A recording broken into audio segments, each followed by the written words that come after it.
যে বেরিয়ে পড়েছে, তার দাঁত থেকে পড়ে গেল, এমন রক্ত। কোথায় যাচ্ছি আমরা? দিদুনের বাড়ি যাচ্ছি। কে কে যাচ্ছে বলে দাও? হ্যাঁ, পরিস্থিতি যেরকম জীবনকে অনেক কিছু শেখায়, তেমনি পরিস্থিতি কিন্তু জীবনের অনেক কিছু পরিবর্তনই আনে। হ্যাঁ, এই কথা ঠিক যে আমি একটু অন্যায় বা একটু উল্টাপাল্টা কেউ কথা বললে আমি একটু বেয়াদব হয়ে যাই, বা যুক্তিসঙ্গত না হলে আমি একটু বেয়াদব হয়ে যাই, মাথাটা হিটমেজাজ হয়ে যায়। তবে বিশ্বাস করো, আমি বরাবরই আমার কর্তব্য, আমার দায়িত্ব, আমার বিবেক বুদ্ধিকে আমি সবসময় প্রাধান্য দিই। আর হ্যাঁ, অনেকের চোখে, অনেকের বলবো না যে আমি এক সময় কিন্তু চোখের বালি বা চোখের বিষ ছিলাম, হয়তো এখন চোখের মনি হয়ে উঠতে পেরেছি কিনা জানি না, তবে ওই বালি, ওই চোখের বিষটা কিছুটা দূর হয়েছে, আমি একথা বিশ্বাস করি। আর এটার জন্য আমাকে লোক দেখানো কোনো কিছু করতে হয়নি। আমি বরাবরই, আজও আমি কর্তব্য আর দায়িত্বকে আমি সবসময় প্রাধান্য দিয়েছি। আর একটা কথা আমি বিশ্বাস করি, তুমি যখন মন থেকে কারোর জন্য কিছু করবে না, মন খুলে, তখন দেখবে ভগবান তোমাকে দ্বিগুণ ভরে দেবে, এটা আমি মানি।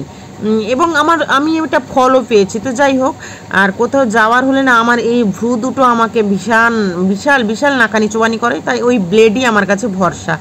তো আজকে হঠাৎ করে প্ল্যান হয়েছে যে মাসি শাশুড়ির বাড়ি যাবার। ওনারা দুবারই এসেছেন আমার দেওরের বিয়েতে, ঠাকুমার শ্রাদ্ধেতে, অনেক করে ডেকে গেছেন, কিন্তু কিছু করার নেই, সময় বা পরিস্থিতির জন্য হচ্ছে না। আর ওই যাওয়ার আগে একটু মুখে প্যাক মেখেছিলাম, ব্যাস দেখো তার মধ্যে একটা পার্সেলওয়ালা চলে এসছে। আর পার্সেলওয়ালাকে তো ফেরানো যায় না, যেহেতু আমার পেমেন্ট হয়ে গেছে। আর বাচ্চার সঙ্গে থেকে থেকে আমারও না একটু বেবি হওয়ার শখ জেগেছে। তো যাই হোক, এই যে মেশন নিতে চলে এসছে আমাদের, পিছনে বাবা এসছে, আর বরফিকে নিয়ে চলে গেছে মা। সুব্রত কি বাড়িতে নাকি? সুব্রত বাড়িতে ছিল, হ্যাঁ, সে মাংস এনে আবার চুল কাটতে গেছে। ও, চলে যাবে। ও, বাবু শোনা আসছে নাকি?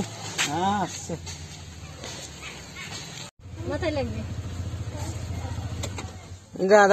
আর বর্তমান পরিস্থিতির সাপেক্ষে আমি সত্যি কথা একটা কথাই মানি বা বুঝতে পারছি যে জীবনে টাকাটাই কিন্তু সব কিছু নয়। হ্যাঁ, টাকাটাও দরকার, কিন্তু মানুষের যে অন্তরের যে একটা, কি বলবো বলো তো, তোমাদের মানবিকতা, এইটা না হলে না, তুমি তোমার কাছে যতই টাকা থাক তুমি সম্মান পাবে না, এটা আমি বিশ্বাস করি। আর তুমি যখন এটাও আমি একদম চোখের সচক্ষে প্রমাণ পাচ্ছি, তুমি মন খুলে কাউকে দেবে, তোমাকে ভগবান দ্বিগুণ দেবে। তার মানে এই জন্য এই নয় যে তুমি দ্বিগুণ পাওয়ার আশায় কাউকে দেবে, যেইটা দেবে তুমি মন খুলে দাও, নিঃস্বার্থভাবে দাও, তোমাকে ভগবান ঠিক দেবে। তো যাই হোক, অনেক কথা বলে ফেললাম, জ্ঞানের কথা হয়ে যাচ্ছে। তো মাসি শাশুড়ির বাড়িতে পৌঁছানোর পরই ওনাদের যে আতিথেয়তা, মানে সত্যি মুগ্ধ করেছে। দেখো, এখনকার দিনে গরিব বড়লোক বলে কিছুই হয় না, কেউ লোক দেখানো করে বড়লোকই সাজে, কেউ বা যেটা তোমরা হয়তো বুঝে নিতেই পারো।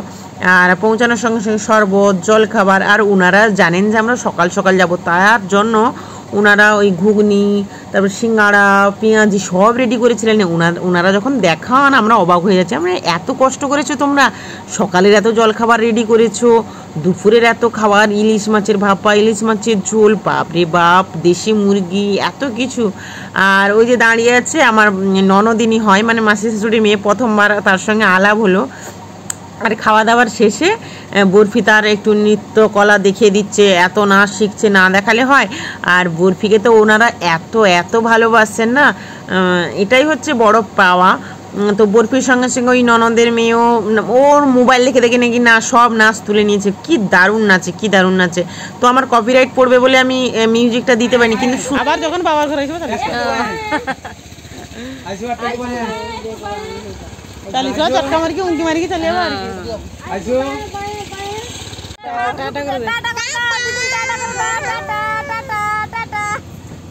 बोल आबार आसबो बोले दे